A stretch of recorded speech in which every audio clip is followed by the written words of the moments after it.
Naku, Manulotlip! Ay, naku, tulog na yung mga panok. Tapos nasa labas pa rin. Naku, pag may nalaman talaga akong kabahapalaga na ginagawa ninyan. Naku, nakakapinig talaga ng laman. Magbahalo ng balat sa tinalupan. Sana, wala na naman dito sa bahay. Hindi ka kasama. Anak na. Uy, Mare! Ay, naku, maring Kigan. May problema ba?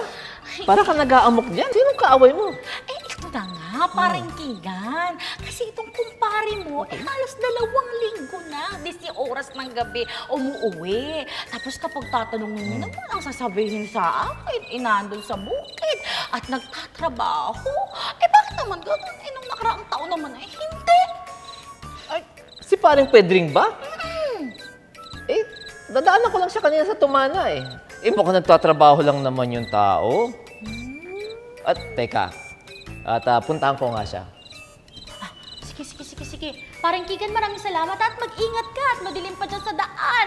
Naku, pag sinasabi ko talaga yan, sabihin mo rin sa asawa ko na wag niyang antayin na ako pang sumundo sa kanya talaga naman. Naku!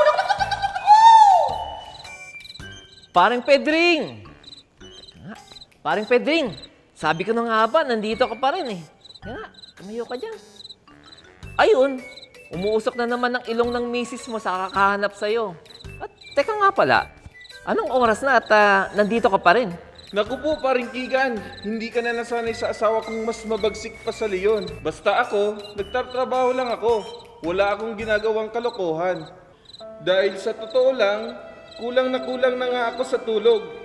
Dahil halos mag-isa ko nang tinatrabaho, tong mga tanim kong kasaba. Masyado lang silosa yung misis ko. Pero sa isang banda, di mo naman talaga siya masisisi, di ba? Pasensya siya.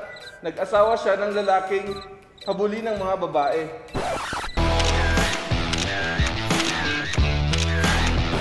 Naks, iba na yun ah. Pero pare, habulin ka nga talaga ng babae. Babaeng aso. Ikaw naman pare, support ka na lang. Mabalik tayo sa sinabi mo kanina. Bakit nga pala ikaw yung nagtatrabaho sa iyong kamutihan? Nasaan yung mga kasamahan natin? Paano ba naman? Wala na halos makuwang makatulong sa pagtatanim sa panahon ngayon. Kung hindi mga nagsipagluwas na ng Maynila para makahanap ng trabaho doon, eh mga naglipatan sa mga ibang sakahan na may makinarya na. Mas madali kasing matatapos nilang trabaho doon. Samantalang dito sa akin, mano-mano hanggang ngayon. Kung sa bagay, doon tayo sa praktikal. Sadyang matrabaho lang talaga ang pagtatanim ng kasaba.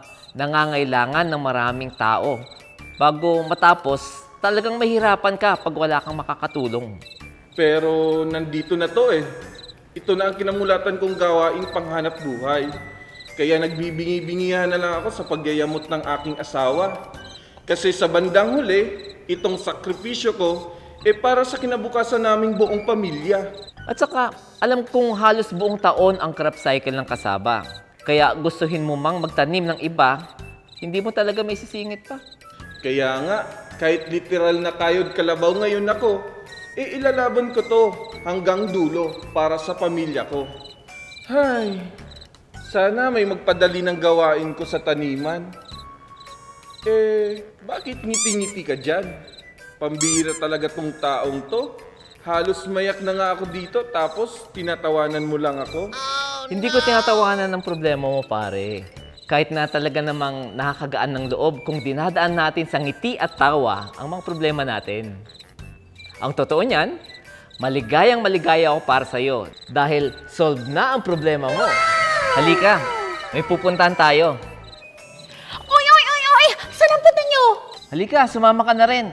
Kapit kayo dito.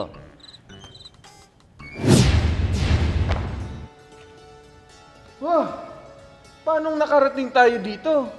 Nasaan tayo? Nandito tayo sa lugar ng babago sa takbo ng buhay mo.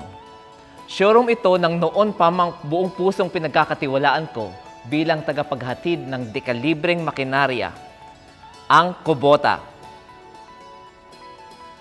Oh, Mang Kigan!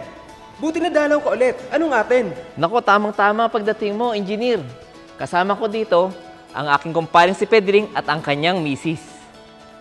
Dinala ko sila dito dahil alam kong nandito po ang solusyon ng problema nilang mga kasaba farmers. Tama po, Mang Kigan. Pero bago po ang lahat, ako po si Engineer Raul Celestial at your service at welcome po to the Kubota Showroom. Narito na ang magpapagaan at magiging katuwang ninyo mga magigiting na kasaba farmers. Totoo po ba? Opo, at ito po ang Kubota Kasaba Planter. Kasama planter? Tama po. It is the first of its kind here in the Philippines, lalo na sa vertical planting method. Vertical planting method? Medyo OA na ha? Ganito na lang. Panoorin po ninyo. Ang Kasaba Planter ang isa sa mga latest tractor implements na ginawa ng mga eksperto ng Kubota upang maging maayos, dekalidad at magaan ang proseso ng pagtatanim ng kasaba o kamoting kahoy. Ito ay may tatlong bahagi, ang tilling ridge, cutting set and fertilizer, at ang shooter set.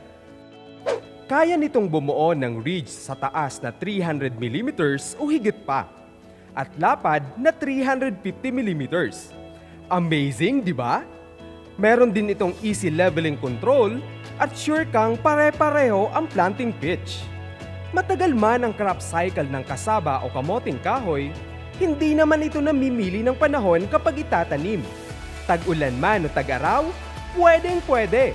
Kaya naman, siniguro ng Kubota na magkaroon ang Kasaba Planter ng adjustable planting depth para ready to go ka na kahit ano pa man ang panahon. At alam mo ba, 3 tao lang ang kailangan para tapusin ang mahigit 3 hektarya ng taniman sa isang araw. 2 feeders at 1 tractor driver. Nakatipid ka na sa gastos, nakatipid ka pa sa oras. Mas maraming kita at mas maraming oras para sa pamilya. At speaking of tractor, you can only unleash the fullest benefits and features of CP200F o Kasaba Planter kapag ito ay ikakabit sa MU at M-Series tractors ng Kubota. Parang match made in heaven lang. Ang galing! Kakaiba pala talaga ang mga makinaryang hatid ng Kubota. Siguradong mapapabilis ang pagtatanim ko dahil dito sa Kasaba Planter. Hindi ko nakakailanganing umupa ng maraming tao. Kayang-kaya na namin ni Mrs. Oo nga, more loving-loving na tayo at ang mga anak natin dahil maaga ka na makauwi. Oh, paring Kigan. Total naman, marami na akong sobrang oras ngayon. Magsabi lang kayo kung kailan ang susunod na sesyon.